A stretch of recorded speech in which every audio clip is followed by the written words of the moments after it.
تو وہ تو آپ نے قربانی کی جگہ ہوتی ہے، اور وہ آپ جتنا عہدیداری میں زیادہ آپ نمایاں ہوں گے اتنا ہی آپ خطرے میں بھی جائیں گے، کیونکہ آپ پارٹی کے لیڈر ہیں، ملک کے نہیں پارٹی کے لیڈر ہیں۔ تو میرا خیال ہے وہ اقرار وہ کرنا پڑے گا، مجھے لگتا ہے کہ وہ عنقریب پارٹی کی عہدیداری ضرور لیں گے اگر وہ سیاست کرنا چاہتے ہیں۔ اگر وہ نہیں لیتے تو پھر اگر وہ کہتے ہیں کہ میں لوگوں کے مائنڈ بنانے ہیں، لوگوں کو ایجوکیٹ کرنا ہے، تو ایسے نہیں ہوتا ایجوکیٹ، ایسے ہی ایجوکیٹ یونیورسٹی کا مشورہ دیں گے بنا لیں۔ میں نے نہیں، اگر پالیٹکس کرنی ہے عہدیداری لینی پڑے گی، پھر آپ ایجوکیٹ کر سکتے ہیں۔ ہاں اگر آپ یہ نہیں کرنا چاہتے پھر آپ بے شک درسگاہیں بنا لیں، پھر آپ بے شک یونیورسٹیاں بنا لیں۔ کمنگ الیکشن میں جواز صاحب آپ کی پارٹی کتنی سیٹیں لیں گی؟ یار کوئی ہمیں نہیں پتہ، اصل میں اس ملک میں اندر طبقاتی لڑائی ہم لڑ رہے ہیں، ہم تو امیر غریب کی لڑائی لڑ رہے ہیں۔ میں آپ کو ایک مزیدار بات بتاتا ہوں، پتہ نہیں آپ یہ چلا سکیں گے نہیں چلا سکیں گے۔ میں تو صرف ان صحافیوں کا دوست ہوں جو مڈل کلاس سے اور غریب کلاس سے ہیں۔ میری ہر جگہ پہ صرف امیر اور غریب کا معاملہ جو کہ ہم لے کے چل رہے ہیں، ہر طبقے میں، ہر ادارے میں، ہر جگہ، ہر کھیت میں، ہر کھلیان میں، ہر انڈسٹری میں عام لوگوں کے ساتھ کھڑا ہوں، اور ان کے جو مالکان ہیں یا ان کے جو یا بڑے بڑے جو جنہوں نے ارب پتی کھرب پتی بنے ہوئے، ان کے ساتھ میں نہیں کھڑا، میں طبقاتی لڑائی لڑ رہا ہوں۔ اور یہ طبقاتی لڑائی لڑنے کے لیے آپ کو بہت بڑا خطرہ مول لینا پڑتا ہے، کیونکہ جن کے پاس پاور ہے، جن کے پاس پیسے ہیں، وہ سارے کے سارے وہ ہیں جو کچھ بھی کر سکتے ہیں آپ کے ساتھ، اور آپ اپنے طبقے کے ساتھ صرف کھڑے ہوتے ہیں۔ ہمارے طبقے میں کسی کے پاس کیا پاور ہوتی ہے، لیکن میں پھر بھی اسی کے ساتھ کھڑا ہوں، کیونکہ سوشلزم کا جو نظریہ ہے نا، سوشلزم کا نظریہ یہی ہے کہ عام لوگوں کی حکومت قائم ہو، اور یہ جو امیر لوگ ہیں، اشرافیہ ہیں، ان کی جو جائیدادیں ہیں، ان کے جو اثاثے ہیں، وہ حکومتوں اور ریاست کو چلانے میں استعمال ہوں۔ لیکن جواز صاحب ہمارے معاشرے میں ایک اور بھی تو مسئلہ ہے، ہم لوگ جو کرتے ہیں وہ ہوتا نہیں ہے، اصل میں بیک گراؤنڈ میں بہت ساری چیزیں چل رہی ہوتی ہیں۔ کیا آپ سمجھتے ہیں کہ اس وقت بانی پی ٹی آئی جو جیل میں ہے، کیا آپ سمجھتے ہیں کہ ان کو رہا ہونا چاہیے؟ بالکل، میں تو سب سے پہلے یہ کہتا ہوں کہ عمران خان کو جیل سے واپس آنا چاہیے۔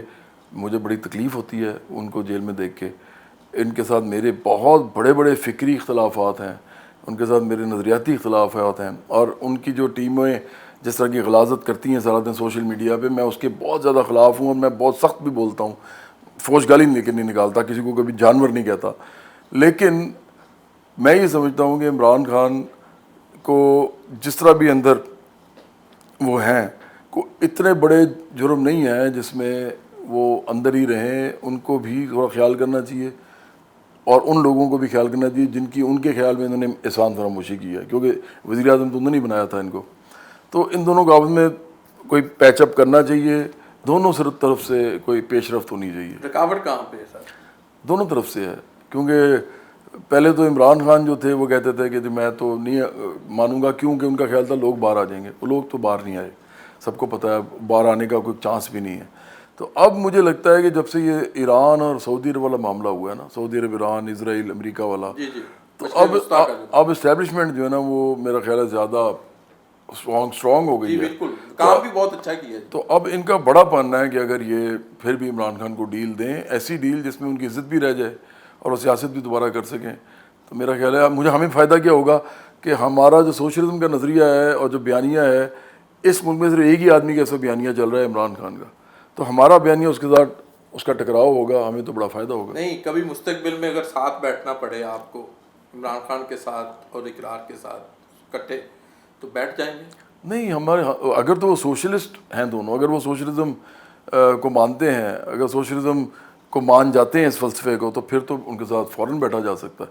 اگر وہ نہیں مانتے، کیا مانتے، نظریہ آپ نے ریڈ کیا کہ عمران خان کا کیا نہیں ریڈ کیا، وہ تو پتہ ہی سب کو نا، ان کی سرمایہ دارانہ جمہوریت ہے، سرمایہ دارانہ جمہوریت کے اندر وہ ایک جمہوری پارٹی ہیں دونوں۔ وہ تحریک انصاف کی بات کرتے ہیں، انصاف کی لوگوں کے غریب لوگ۔ ہاں، لیکن وہ سوشلسٹ نہیں ہے نا، ہم تو سوشلسٹ ہیں نا، ہم تو سوشلزم کا نظریہ یہ ہوتا ہے کہ اس میں ریاست ہر انسان کی ہر چیز کی ذمہ دار ہوتی ہے۔ ان کی اہلیہ بھی جیل میں ہے۔ میں تو وہی کہہ رہا ہوں کہ ان کو باہر آنا چاہیے، کوئی نہ کوئی ڈیل ایسی بننی چاہیے جس میں اسٹیبلشمنٹ اور عمران خان اور ان کی اہلیہ جو ہیں، وہ ان کے دونوں کی باتیں، شرائط جو ہیں وہ سامنے رکھ کے بنائی جائے۔ نواز شریف صاحب کو وزیر اعظم بنتے دیکھ رہے ہیں فیوچر میں؟ میرا نہیں خیال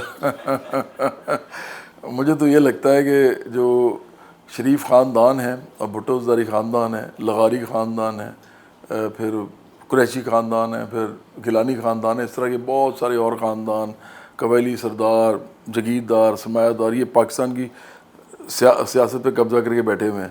ان میں ایک نیازی خاندان کا اضافہ ہوا ہے اس دفعہ. لیکن مجھے لگتا ہے کہ جب عمران خان نے سٹارٹ کیا تھا اپنا ہی کام، تو جن کے خلاف کیا تھا وہ اور زیادہ اسٹرانگ ہو گئے ہیں اس وقت، کم از کم ریاستی سطح پہ. تو میں تو سب کے خلاف ہوں. یہ سارے سوشلزم کے دشمن ہیں یہ سارے کے سارے جن کے میں نے نام لیے ہیں سوشلزم کے دشمن ہیں.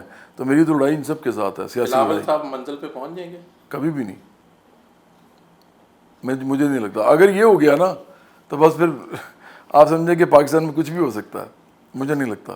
نہیں لگتا، کیونکہ پیپلز پارٹی کے ساتھ اتنے بڑے اب لقب لگ گئے ہیں اور ان کے پیچھے حقیقتیں بھی ہیں کہ مجھے نہیں لگتا کہ پیپلز پارٹی کے پاس دوبارہ کوئی چانس ہے. یہی آخری اننگ کھیل رہے ہیں میرے خیال میں. ان کے ساتھ مل گئی یہ شریف خاندان کے ساتھ بھٹو زرداری خاندان. اگلی باری پھر زرداری. یار یہی تو مسئلہ ہے نا اس ملک کے اندر. فوج گالی نکالتا ہے تو وہیں اس کو پکڑیں گے، کیونکہ وہ بات آگے سے آگے پھر جائے گی، وہ اگلی دفعہ سے بھی بڑی نکالے گا. آپ کو پاگل ہمارے نا، میں پہلے بھی میں نے 1-2 دفعہ یہ بات کی ہے. میں نے گانا سنتا تھا کینی راجرز کا، اس کا نام تھا